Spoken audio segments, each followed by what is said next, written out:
The key wouldn't turn in the lock. I tried again, jiggling it slightly as I'd done thousands of times before, but something was different. That's when I noticed the lock itself had changed, a gleaming new brass fixture where my familiar old silver one should have been. It's no use trying, Emma. Those keys don't work anymore. Victoria's voice came through the window, dripping with satisfaction. My stepmom stood there, arms crossed, watching me with that smug smile I'd grown to hate over the last 5 years. My name is Emma Shen, and at 28, I was being locked out of my own home. The house my mother had left me when she passed away 10 years ago. The house I'd grown up in, where every corner held memories of her. What did you do? I demanded, trying to keep my voice steady despite the rage building inside me. What I should have done years ago, Victoria replied, adjusting her designer blouse. This house belongs to Marcus now. Your father made sure of that before he passed.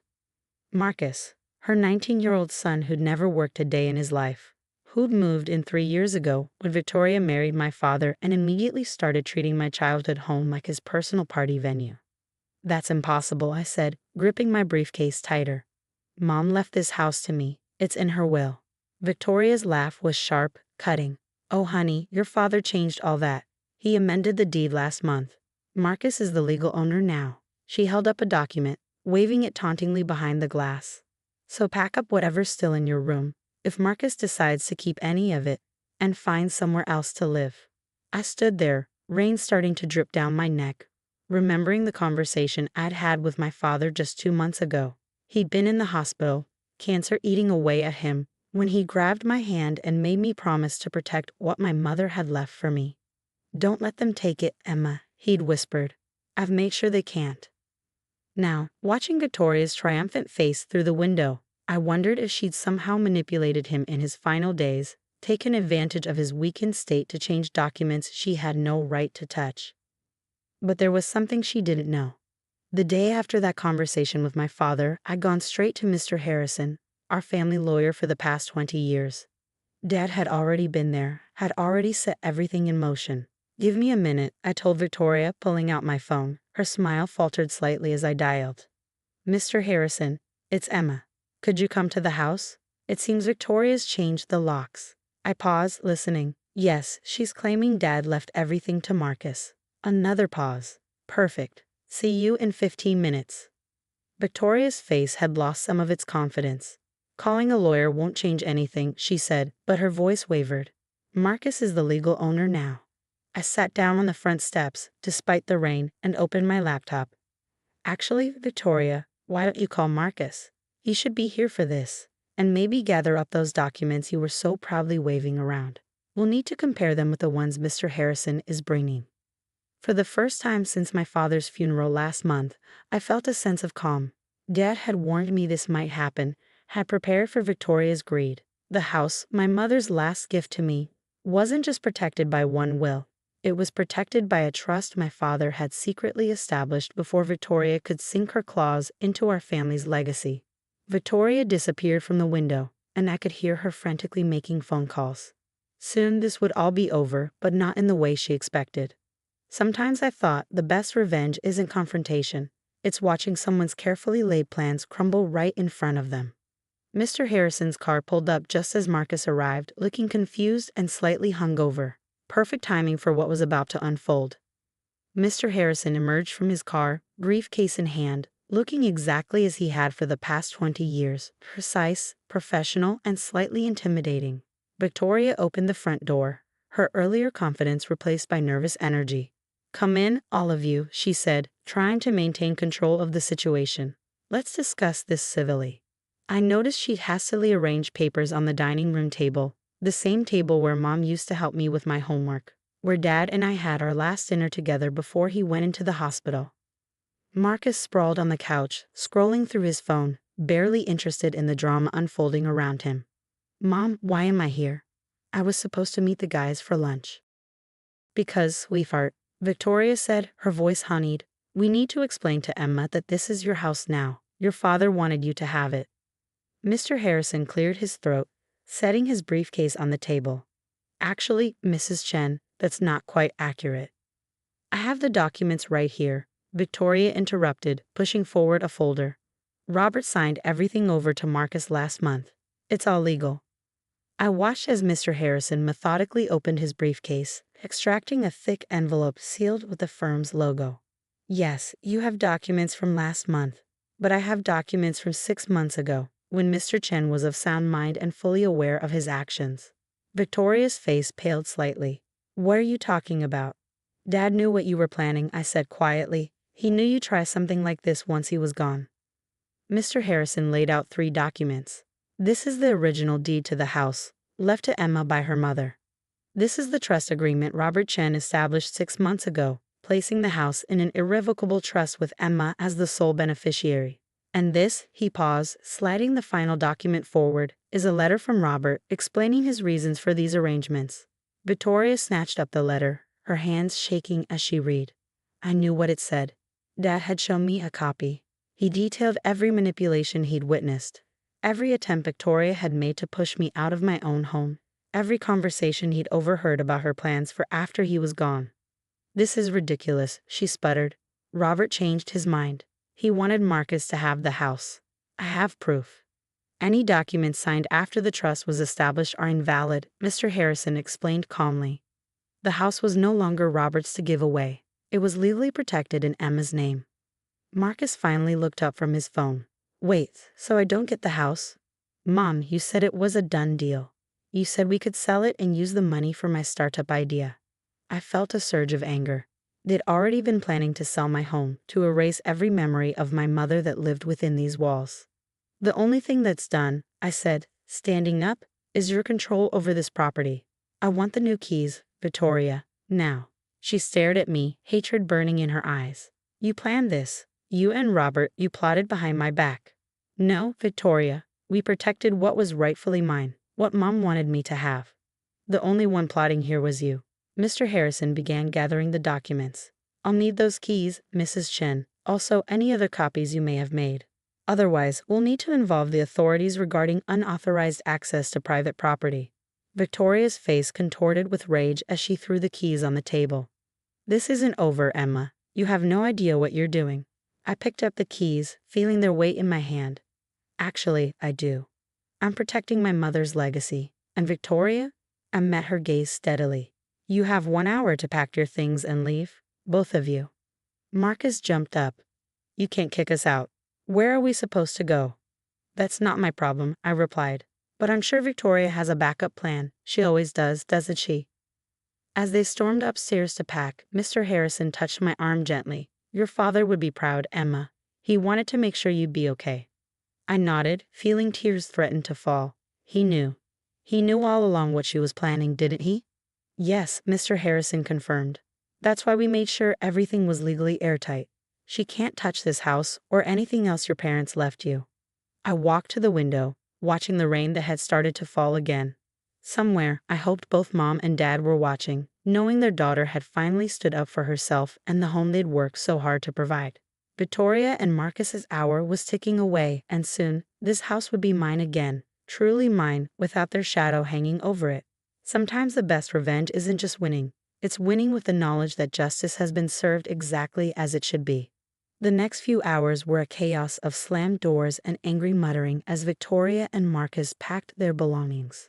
I sat at the kitchen counter, sipping the tea my mother used to make, watching as they carried designer bags and expensive electronics past me. You'll regret this, Victoria hissed, struggling with a heavy suitcase. The neighbors all know what you've done, kicking out your own family. I stirred my tea calmly. My family? No, Victoria. My family built this house. My mother planted those roses you tried to dig up last spring. My father worked overtime for 20 years to pay off the mortgage. You're just someone who tried to steal what wasn't yours. Marcus stormed through with his gaming console, glaring at me. My dad bought me this house, he promised. Your dad promised you something that wasn't his to give, I replied. Maybe that's a lesson you needed to learn. Once they'd loaded everything into their luxury SUV, Victoria made one last attempt. Standing in the doorway, she pulled out her phone. I've already called Robert's sisters. They're disgusted by your behavior. The entire family will hear about this. I walked to the door, ready to close it. You mean the aunts who watched you manipulate Dad while he was dying? Who tried to warn him about you years ago? I'm sure they'll be fascinated by your version of events." The door clicked shut on her outraged face, and for the first time in years, I was alone in my childhood home. The silence felt like a blessing. Over the next few days, the true extent of Victoria's plans came to light. Mr. Harrison discovered she'd already listed the house with a real estate agent, planning to close the sale next month. She'd contacted contractors about renovations, scheduled movers, even started canceling my utilities. She really thought she had it all figured out. Grace, my best friend, said as she helped me change the locks again, "Can you imagine if your dad hadn't protected you?" I ran my hand along the doorframe where Mom had marked my height every year until she passed. Dad knew. He always saw through her, even at the end. The family drama Victoria promised did materialize, but not in the way she expected. Dad's sisters, far from being disgusted, were relieved. They reached out with stories of Victoria's attempts to manipulate other family assets, of promises she'd made to various relatives about property and heirlooms that weren't hers to give. "She tried to convince your Uncle Robert that your father wanted Marcus to have the lake cabin too," Aunt Sarah revealed during a visit. "Lucky for us, your father warned everyone what she was really like." A week after Victoria and Marcus left, I found a box in the attic that made everything even clearer. It contained letters my father had written over the past year, documenting every conversation, every scheme, every manipulation he'd witnessed. He'd known he was dying and had methodically built a case to protect me. "My dearest Emma," his final letter read, "By the time you read this, Victoria will have shown her true colors. I'm sorry I brought her into our lives, but I promise I haven't left you unprotected. This house, your mother's legacy, is yours. Don't let anyone tell you differently." The community Victoria thought would shun me rallied instead. Mrs. Peterson next door brought over photos she'd taken of Victoria meeting with contractors, discussing renovations before Dad had even passed. The local hardware store owner told me how she tried to order new fixtures using my father's credit card while he was in the hospital. Each revelation confirmed what Dad had known, that Victoria had never seen this house as a home, only as an asset to exploit. But she'd underestimated both my father's foresight and my determination to protect what my parents had built. 3 months later, I sat in the garden my mother had loved, watching the sunset paint the sky in colors she used to describe in bedtime stories. The roses she planted were blooming again, their scent filling the evening air. Inside, the house felt like home again, cleansed of Victoria's presence and filled with memories she couldn't taint. Mr. Harrison had helped me establish my own trust, ensuring the house would always be protected. "Your parents would be proud," he said when we finalized the paperwork. "You've honored their legacy in the best way possible." I heard through family friends that Victoria and Marcus had moved to a small apartment across town. She tried to contest the trust, but Mr. Harrison's work was ironclad. Sometimes, karma has a way of setting things right. Looking at my childhood home, I felt at peace. This wasn't just about keeping a house. It was about preserving the love, memories, and legacy my parents had built. Victoria had tried to steal that from me, but in the end, she'd only succeeded in proving why it needed to be protected in the first place. Some people might call it revenge, but I prefer to think of it as justice, the kind that comes from standing your ground and fighting for what's rightfully yours. My name is Maria, and I live in Austin, Texas. I'm 36 years old, and for the past 10 years, I thought I was building a life with my husband David. We met through mutual friends, and back then he was charming, attentive, and full of dreams that mirrored my own. I fell for him fast and hard, believing we were equals, partners who faced life together. But there was one thing I didn't fully understand when I said I do. His sister, Laura. Laura was everything to David, and not in a normal, close sibling kind of way. She could do no wrong in his eyes. Every decision we made seemed to revolve around her, her needs, her wants, her happiness. If she was in trouble, David dropped everything. If she needed help, he was there before she even asked. I wanted to believe that this was just him being a loving brother. But over the years, it became clear. Laura wasn't just a priority, she was the priority. At first, I tried to be understanding. Families are complicated, and I didn't want to come between them. But it wasn't easy. There were times I felt like an outsider in my own marriage. Like when we had to cancel our anniversary trip because Laura's car broke down, and David decided to use the money we'd saved to buy her a new one. Or when he invited her to stay with us for a few weeks after her divorce, and she ended up living in our guest room for nearly a year. Still, I kept convincing myself that things would get better.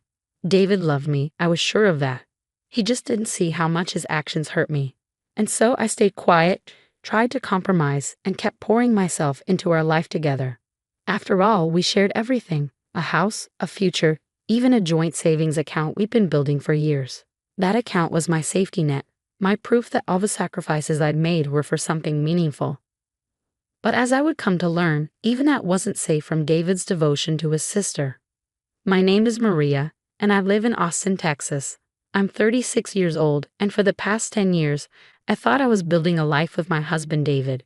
We met through mutual friends, and back then, he was charming, attentive, and full of dreams that mirrored my own. I fell for him fast and hard, believing we were equals, partners who'd face life together. But there was one thing I didn't fully understand when I said I do: his sister Laura. Laura was everything to David, and not in a normal, close sibling kind of way. She could do no wrong in his eyes. Every decision we made seemed to revolve around her needs, her wants, her happiness. If she was in trouble, David dropped everything. If she needed help, he was there before she even asked. I wanted to believe that this was just him being a loving brother, but over the years, it became clear. Laura wasn't just a priority, she was the priority. At first, I tried to be understanding. Families are complicated, and I didn't want to come between them. But it wasn't easy. There were times I felt like an outsider in my own marriage. Like when we had to cancel our anniversary trip because Laura's car broke down, and David decided to use the money we'd saved to buy her a new one. Or when he invited her to stay with us for a few weeks after her divorce, and she ended up living in our guest room for nearly a year. Still, I kept convincing myself that things would get better. David loved me, I was sure of that. He just didn't see how much his actions hurt me. And so I stayed quiet, tried to compromise, and kept pouring myself into our life together. After all, we shared everything: a house, a future, even a joint savings account we'd been building for years. That account was my safety net, my proof that all the sacrifices I'd made were for something meaningful. But as I would come to learn, even that wasn't safe from David's devotion to his sister. A year passed. It wasn't an easy year by any means, but it was transformative. I had to rebuild my life from the ground up, starting with nothing but a suitcase and a broken heart. At first, I stayed with an old friend who welcomed me with open arms, letting me crash on her couch until I could find my own place. I took on extra hours at work, tightened my budget, and slowly, painstakingly, began to feel like myself again. I thought about David often during that time, but not in the way I used to. The love I'd once felt for him was replaced by anger, then sadness, and finally a kind of acceptance. I realized I hadn't just lost my savings or my home. I'd lost the illusion that David and I were partners. He'd shown me who he truly was, and I couldn't unsee it. So when my phone rang one afternoon and I saw David's name on the screen, I nearly didn't answer. I hesitated, my finger hovering over the decline button. But curiosity, and I'll admit, a bit of spite, got the better of me. I swiped to answer. Maria, his voice came through the line, frantic and panicked, so unlike the confident man I'd once known. I need your help, please. I leaned back in my chair, caught off guard. David? Yes, it's me, he said quickly, as if I might hang up any second. Listen, I'm in trouble. I don't have anywhere to go. Laura, she won't help me. She said she can't. I've got nothing, Maria. Nothing. The words hit me like a wave, but not in the way I expected. Instead of anger or satisfaction, I felt nothing. Just an empty, calm detachment. What happened? I asked, my voice steady. He let out a shaky sigh. The house, Laura's house, it's gone. I took out loans to pay for the property taxes and repairs, but I couldn't keep up. The bank foreclosed on it, and then I lost my job. Everything fell apart, Maria. I'm staying on a friend's couch, but they're kicking me out tomorrow. I don't have anywhere else to go. Please, can I come stay with you? Just for a little while, until I get back on my feet. There was a time when his words would have shattered me, when I would have dropped everything to help him, no matter how much he hurt me. But that time was long gone. I'd learned too much in the past year, grown too much, to fall into the same trap. David, I said, my voice soft but firm, why aren't you asking Laura for help? I did. He snapped, his desperation bubbling over. She said she's struggling herself. She doesn't have the money or the space. You're my wife, Maria. You're supposed to help me. I couldn't help but laugh, a bitter, hollow sound. Your wife? David, you kicked me out of our home and told me to leave your life. Remember? You made it clear that Laura was your priority, not me. That's not fair, he said quickly, his tone pleading. I was under a lot of pressure back then. I made mistakes, but I'm still your husband. Doesn't that mean anything to you? For a moment, I was silent, letting his words hang in the air. Then, I took a deep breath and said, David, I spent years being second to your sister. I stayed quiet, I sacrificed, I bent over backward trying to make things work with you. And when I finally stood up for myself, you threw me out like I was nothing. I won't let you use me again. Maria, please, he begged, his voice breaking. I have nowhere else to go. I'll do anything. I'll make it up to you, I swear. But I shook my head, even though he couldn't see me. I can't help you, David. Go to the person you chose over me. Go live with Laura, the sister you gave everything to. Maybe she'll figure something out for you. Maria, he cried, but I'd already made up my mind. I wish you the best, I said simply, and then I hung up. As I set the phone down, a strange sense of relief washed over me. For the first time in years, I felt free. David's problems were no longer mine to fix, his mess no longer mine to clean up. I'd finally chosen myself, and it felt good. Empowering. Right. When I hung up the phone that day, I thought it was over. I thought David's desperate call was the last I'd hear from him. But I underestimated him, or perhaps I overestimated his pride. 2 days later, there he was, standing on my doorstep. He looked nothing like the man I had married. His suit was wrinkled and ill-fitting, his hair disheveled, and his face was gaunt, marked by sleepless nights and desperation. For a fleeting moment, I felt a pang of pity. This was a man I had once loved, a man I had built my life around. But then I remember the nights I cried myself to sleep, the humiliation of being thrown out of my own home, and the betrayal of him giving away everything we had worked for. Everything I had worked for, to his sister. Maria, he said, his voice barely above a whisper. Can I come in? I crossed my arms and leaned against the doorframe, blocking his way. What are you doing here, David? He sighed, rubbing his temples. I told you, I have nowhere else to go. I thought maybe if we could just talk, I could explain everything. Fix things. Fix things. I echoed, my voice sharp. David, you didn't just break things, you destroyed them. You took everything I had, everything I trusted you with, and handed it over to Laura without even asking me. And when I dared to question you, you called me selfish, jealous, and kicked me out of the home I helped build. So no, I don't think you can just fix things. He flinched at my words, but I didn't stop. I couldn't stop. The anger I had buried for so long, the hurt I had tried to suppress, was bubbling to the surface, demanding to be heard. You didn't just hurt me, David. You made me doubt myself. For years, I thought I wasn't enough. That if I just tried harder, loved you more, sacrificed more, you'd finally see me, choose me. But you didn't. You never did. He opened his mouth to speak, but I held up a hand to stop him. Don't, I said firmly. Don't tell me you're sorry. Don't tell me it was a mistake, because you knew exactly what you were doing when you drained our account, when you bought that house, when you threw me out. You made your choice, David. And now you have to live with it. Tears welled up in his eyes, and he stepped closer, his voice trembling.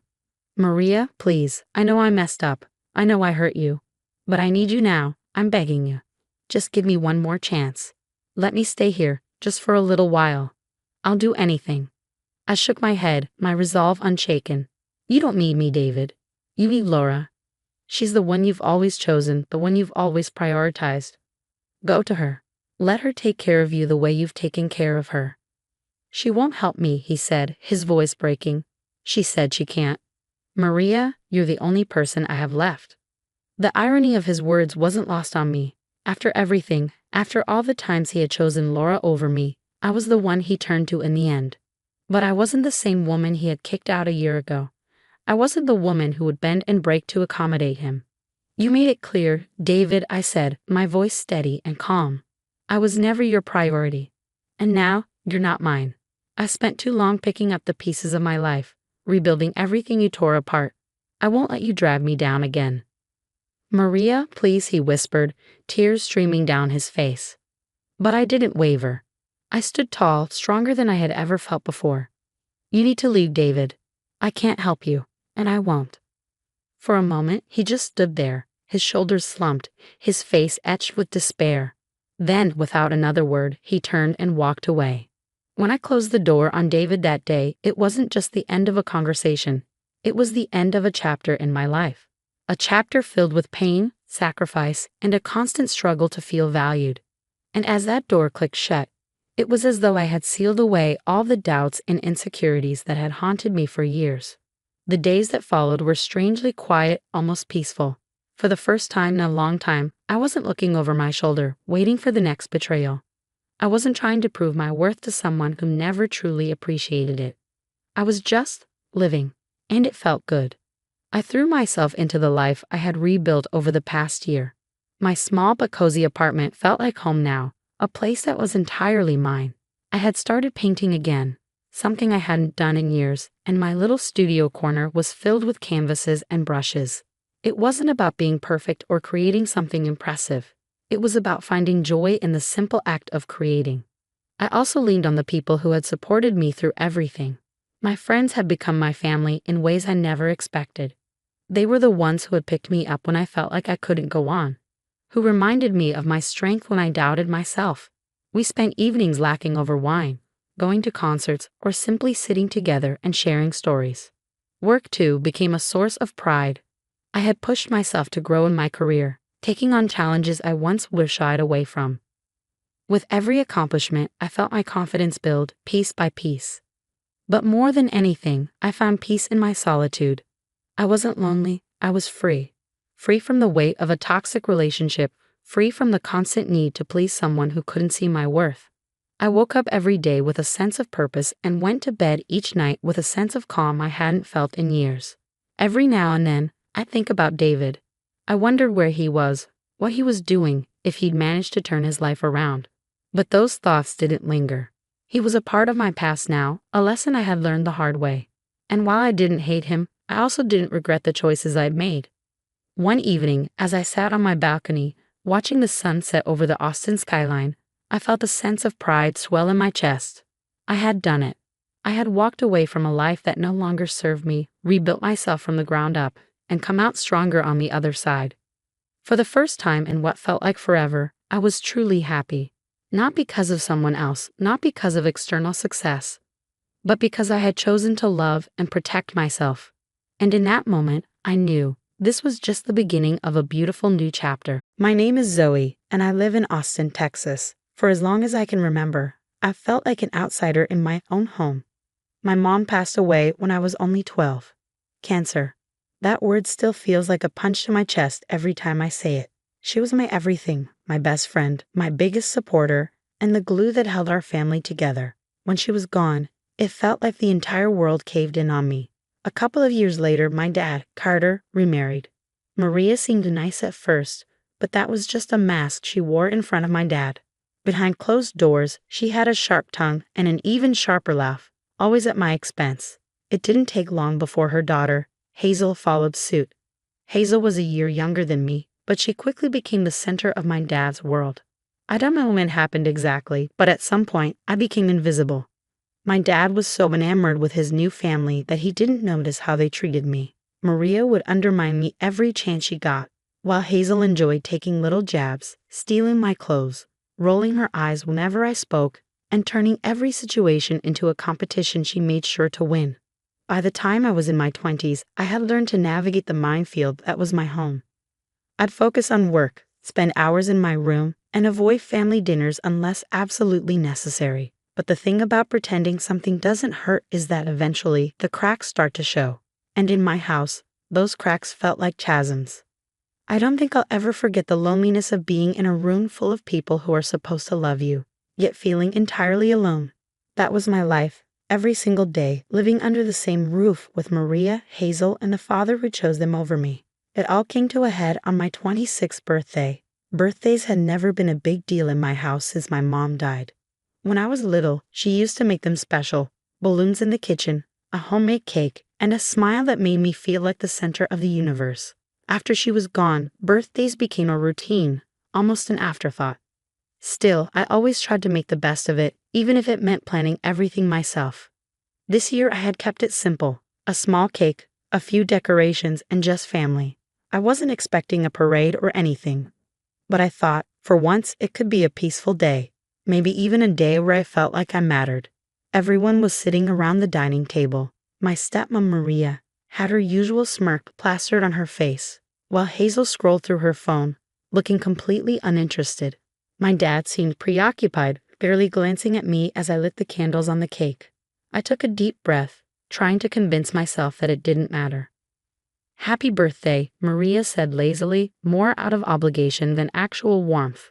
I smiled faintly and leaned over to blow out the candles when Hazel suddenly stood up. "Wait," she said, her voice sharper than usual. "I want to cut the cake." I froze, confused. "What? It's my birthday." "So," Hazel shot back, her tone dripping with entitlement, "I just want to do it. What's the big deal?" I looked at my dad, expecting him to step in to tell her no. Instead, he sighed like I was the one causing a scene. "Zoe, just let her cut it," he said, his voice calm but firm. "It's not a big deal. She's your sister. You should learn to share." "Share?" My chest tightened, and I felt the familiar sting of tears threatening to surface. I looked at him in disbelief. "It's my birthday, Dad. Why can't I just cut my own cake? Why do you always have to make everything about you?" Hazel snapped, standing inches away from me now. Before I could even process what was happening, she reached out and slapped me. Hard. The sound echoed in the room, and for a moment I couldn't move. I could feel the heat rising in my face, not just from the sting of her hand, but from the sheer humiliation. I looked at my dad again, hoping, praying that he would say something, do something. Instead, he shook his head. "Zoe, you should have just let her do it. Why do you always have to be so difficult? She's your sister. Learn some family respect." Family respect. Those words hit harder than Hazel's slap. Maria, sitting across the table, let out a soft laugh, shaking her head as if I were the punchline of some private joke. I felt my chest tighten, the air in the room becoming suffocating. My birthday, the one day I had hoped to feel seen, had turned into another reminder that I didn't belong here. I stood there for a moment, frozen, before quietly stepping away from the table and heading to my room. I could hear Maria's voice in the background, mocking me under her breath, and Hazel laughing like she just won some sort of twisted game. That night, I packed a bag. I didn't know where I was going, but I knew I couldn't stay. I'd spent too many years trying to earn love and respect from people who were never going to give it. As I closed the door to my room for the last time, I felt a strange mix of sadness and relief. Sadness for the family I had lost and relief that, for the first time, I was choosing myself. The next morning, I left the house before anyone woke up. No note, no goodbye. Just the quiet sound of the front door closing behind me. It was time to start over. It had been a year since I walked out of that house, and in that time, my life had changed more than I thought possible. I started from scratch, moving into a tiny apartment in Dallas and picking up extra shifts at the cafe where I worked. It wasn't glamorous, but it was mine. For the first time, I wasn't walking on eggshells, waiting for someone to belittle me or tell me I wasn't enough. I was free.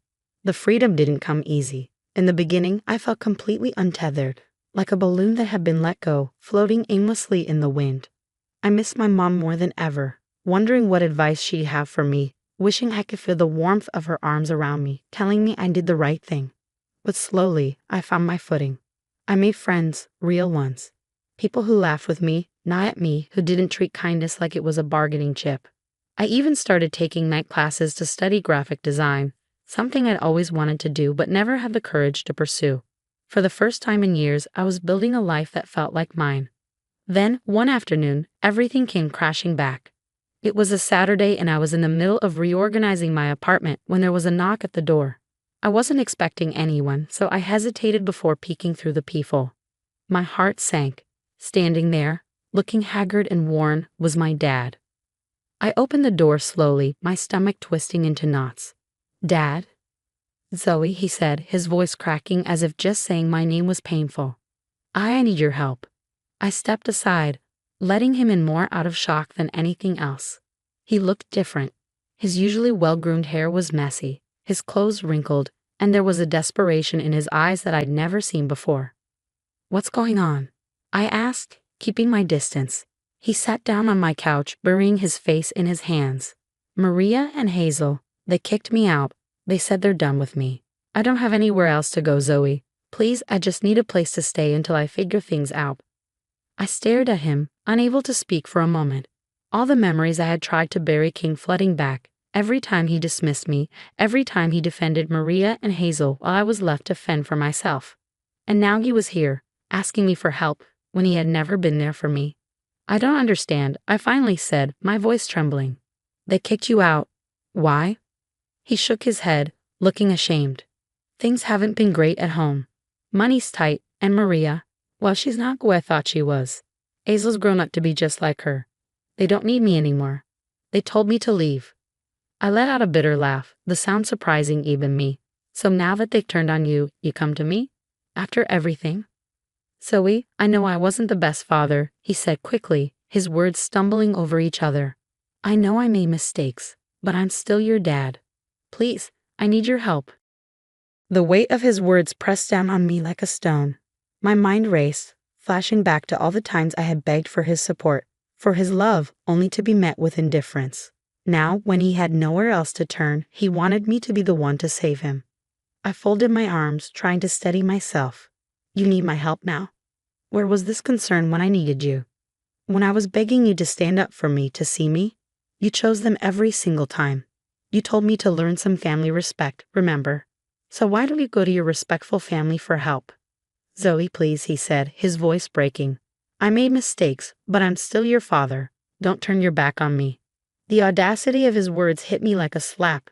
Turn my back on him. That's exactly what he had done to me over and over again. I took a deep breath, my hands shaking. You know, Dad, for years I wanted your approval so badly. I wanted to feel like I mattered to you. But you made it clear that I didn't. You chose them every time, and now you're here, asking me to save you because they don't want you anymore. I'm sorry, but no. I've built a life for myself, a life without the constant pain of being overlooked and dismissed. I'm not going to let you back in just to tear it apart again. His face crumbled, and for a moment, I almost felt sorry for him. But then I remembered the years of hurt, the nights I cried myself to sleep wondering why I wasn't enough. I can't help you, I said firmly, stepping toward the door. I hope you figure things out, but you're going to have to do it without me. I opened the door, waiting for him to leave. He hesitated, his shoulders slumping as he stood up. He looked at me one last time, his eyes filled with regret. I'm sorry, Zoe, I really am. I didn't respond. I couldn't. I just watched as he walked out, closing the door behind him. As soon as he was gone, I felt a wave of emotion crash over me. Anger, sadness, relief. But most of all, I felt strong. For the first time in my life, I had stood up for myself, and it felt like reclaiming a piece of me that had been lost for so long. After my dad left, I sat on the couch in silence, staring at the door. My emotions were tangled, a mix of sadness, relief, and a strange, unfamiliar pride. I had spent most of my life chasing his approval, hoping for some acknowledgement, some proof that I mattered to him. But now I realized I didn't need it. I wasn't that scared, insecure girl anymore. The one who tiptoed around the house, afraid of saying or doing the wrong thing. The one who swallowed her pain to keep the peace. That version of me had been left behind the day I walked out of their house. The life I had built wasn't extravagant, but it was mine. I had surrounded myself with people who valued me for who I was, not for what I could give them or how much I could tolerate. My friends were my family now, the kind of people who would show up at midnight if I needed them, who celebrated my successes and held me up when things got hard. I thought about my mom and how proud she would have been. She always told me to stand up for myself, to never let anyone make me feel small. For years, I hadn't believed her words, but now they felt like a lifeline. Later that evening, as the sun dipped below the horizon, I grabbed a sketchpad and started drawing. Graphic design had become more than just a career goal for me. It was therapy, a way to pour my emotions onto paper. I wasn't just creating art. I was rebuilding myself, piece by piece. As I sketched, I felt a sense of peace wash over me. For the first time in years, I wasn't weighed down by the expectations or judgments of people who didn't truly care about me. I was free. I thought about my dad, about how lost and broken he had looked. A part of me felt sorry for him, but I knew I had made the right choice. Letting him back into my life would have been like reopening an old wound that had finally started to heal. I had spent too long putting other people's needs above my own. That night, I went to bed feeling lighter than I had in years. I didn't need their approval or their love anymore. I had found something better, myself. The next morning, I woke up early, the sunlight streaming through my windows. I made coffee, opened my laptop, and dived into a new project for a client. It felt good to be working on something I was passionate about, something that was mine. As the day went on, I found myself smiling for no reason at all. I wasn't just surviving anymore, I was living. And for the first time, I truly felt like I was exactly where I was meant to be. My name is Lisa Carter, and I live in Austin, Texas. For the past 5 years, I've been married to Henry, a man I thought I'd spend my life building a home and family with. But life has a way of unraveling expectations, doesn't it? I grew up in a small town in the Midwest, raised by parents who taught me the importance of kindness and self-respect. They weren't wealthy, but they were rich in love and values, and that shaped the woman I am today. When I met Henry, he swept me off my feet with his charm and promises of a shared dream. I thought I was marrying into love, but instead, I married into his family, more specifically, into his sister, Emily's unrelenting disdain. From the moment I met Emily, I could sense she didn't like me. She was cold, dismissive, and quick to undermine me at every turn. It was little things at first, snide comments about my cooking, subtle digs about my upbringing, but they piled up. And Henry? He always brushed it off. "That's just Emily," he'd say, as if that excused her behavior.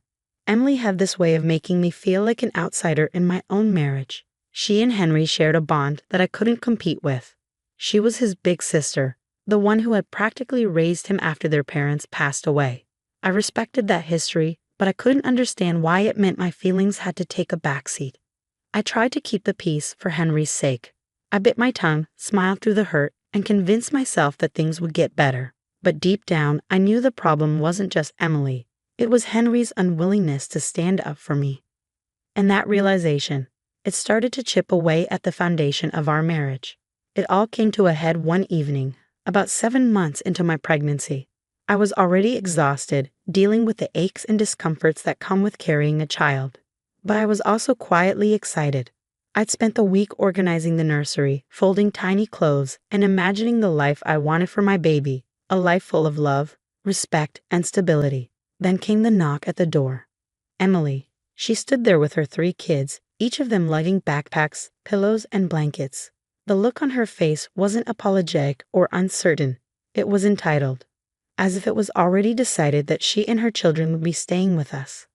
"Henry said it's fine," she announced, rushing past me before I could even greet her. Fine?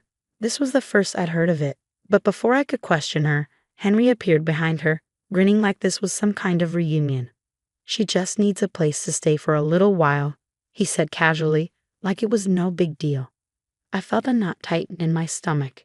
Our home wasn't big to begin with, and my pregnancy had already made space feel tighter.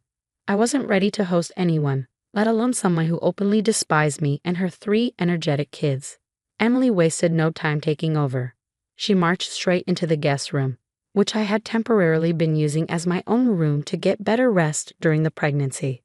Between Henry's late-night work calls and my constant need to toss and turn, sleeping separately had been an unspoken agreement.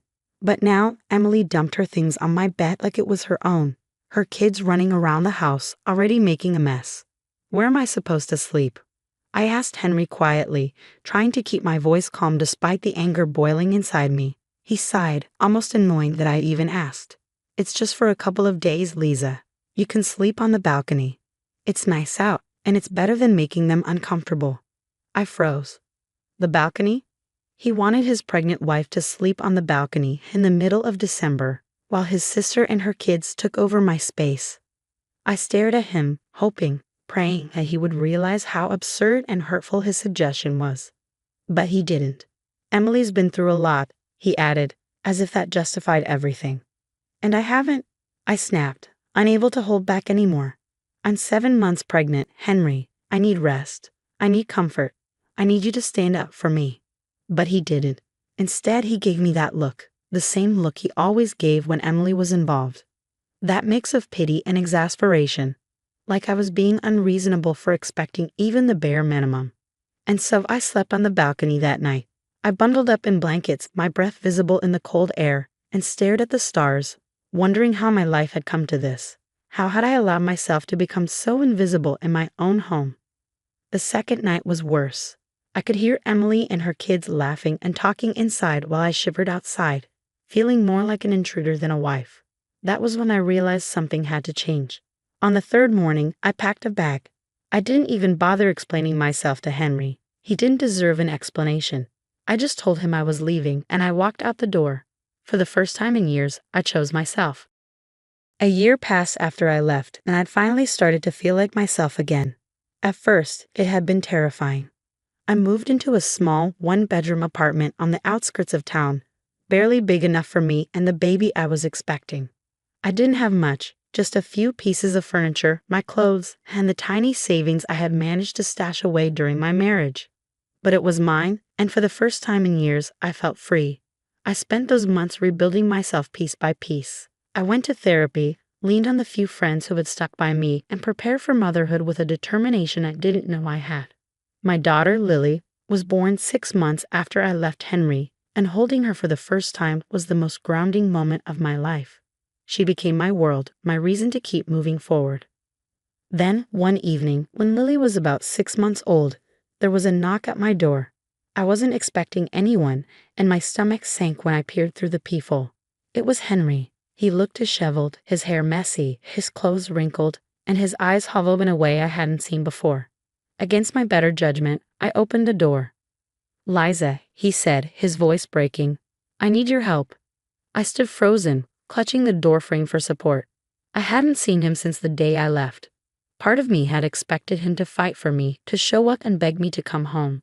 But he hadn't. And now, a year later, here he was, looking desperate and defeated. "What do you want, Henry?" I asked, keeping my voice steady. He ran a hand through his hair, glancing nervously behind him like he was afraid someone might see him. "Emily kicked me out," he admitted. "I lost my job a few months ago and I've been staying with her, but she said I'm a burden. She told me to leave." I stared at him, unsure whether to laugh or cry. The irony of it all was almost too much to bear. The sister he had always prioritized, the one he had forced me to endure, had thrown him out when he needed her most. "And what does that have to do with me?" I asked, my voice sharp. He looked at me, then really looked at me, as if he couldn't believe I wasn't immediately offering him shelter. "I need a place to stay," he said, his voice cracking. "Just for a little while, until I get back on my feet. And I want to see my daughter." His words hit me like a punch to the gut. For a moment, I was back on that balcony, shivering in the cold while he chose his sister over me. I thought of all the nights I cried myself to sleep, pregnant and alone, wondering why I wasn't enough for him. And now he was here, asking for my help, expecting me to open my home and my heart like nothing had happened. "Henry," I said, my voice trembling with anger, "you didn't care about me when I needed you. You let your sister treat me like garbage, and you stood by while I was pushed out of my own home. Now you want me to take you in? After everything?" He flinched, as if my words physically hurt him. "I made mistakes," he said quietly. "But I'm here now. I want to make things right." I shook my head, tears stinging my eyes.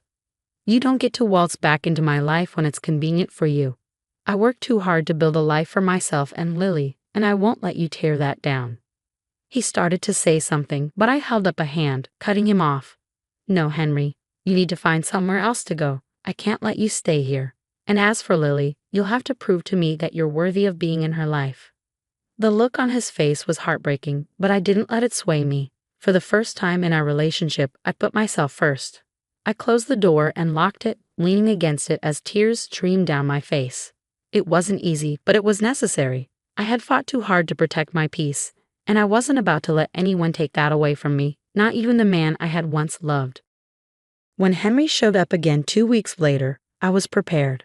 I knew he'd come back. He wasn't the kind of man to let go easily when he wanted something. This time, I didn't let him inside. I stepped out onto the porch, closing the door behind me, keeping Lily safe and warm inside. He looked even worse than before. The shadows under his eyes were darker, his clothes more disheveled. He carried a small duffel bag, the kind you pack when you had nowhere to go and nothing left to lose. "Liza, please," he said, his voice breaking. "I don't have anywhere else to go. Emily's done with me, and I I just want to be part of Lily's life. I'm her father. I crossed my arms, holding my ground. The old me, the one who had bent over backward to make him happy, who had sacrificed her dignity to keep the peace, might have caved. But that woman was gone. You're her father? I repeated, my voice steady but laced with anger. Where was that father when I was pregnant, Henry? When I was sleeping on a freezing balcony while you gave my room to your sister and her kids. You didn't care about me then, and you didn't care about our baby. You let me walk out of that house without even trying to stop me. He looked down, shame written all over his face. I made mistakes, he said softly. I know I did. But I've lost everything, Lisa. I just need a chance to make things right. I took a deep breath, steadying the fire inside me. Henry, do you know what I've learned this past year? I've learned that I deserve better. I deserve respect, love, and someone who puts me first. And Lily deserves that too. She deserves a father who's reliable, who shows up, and who doesn't let her down. Right now, that's not you. He opened his mouth to argue, but I raised a hand to stop him. I'm not going to let you use me as a safety net. You had your chance, Henry, more than one. And you blew it. I worked hard to build a life for myself and Lily, and I won't let you come in and tear that apart. But where am I supposed to go? He asked, his voice desperate. I shrugged, my resolve unwavering. That's not my problem. When I needed a place to sleep, you made me sleep on a balcony. At least now, you can sleep outside under the stars and think about how it feels to be unwanted. The words came out sharper than I intended, but I didn't regret them. For the first time in my life, I felt the weight of all his mistreatment lifting off my shoulders. Henry stared at me for a long moment, his eyes filling with tears. But I didn't let them sway me. I wasn't the same woman he had once controlled. Goodbye, Henry, I said firmly, stepping back toward the door. I hope you find what you're looking for, but it won't be here. I closed the door and locked it, leaning against it for a moment as I listened to the sound of his footsteps retreating. A part of me felt sad, but it was overshadowed by the pride and relief that came from finally standing up for myself. I wasn't the same woman who had walked out of his house a year ago. I was stronger, smarter, and fiercely protective of the life I had built for me and my daughter. And as I walked back into the warmth of my home, Lily cooing softly in her crib, I knew I had made the right choice. As I stood there, the weight of the past year finally lifted off my shoulders. I wasn't a victim anymore. I was free. I had my daughter, my peace, and my future to look forward to. And for the first time in a long time, I felt proud of the woman I had become.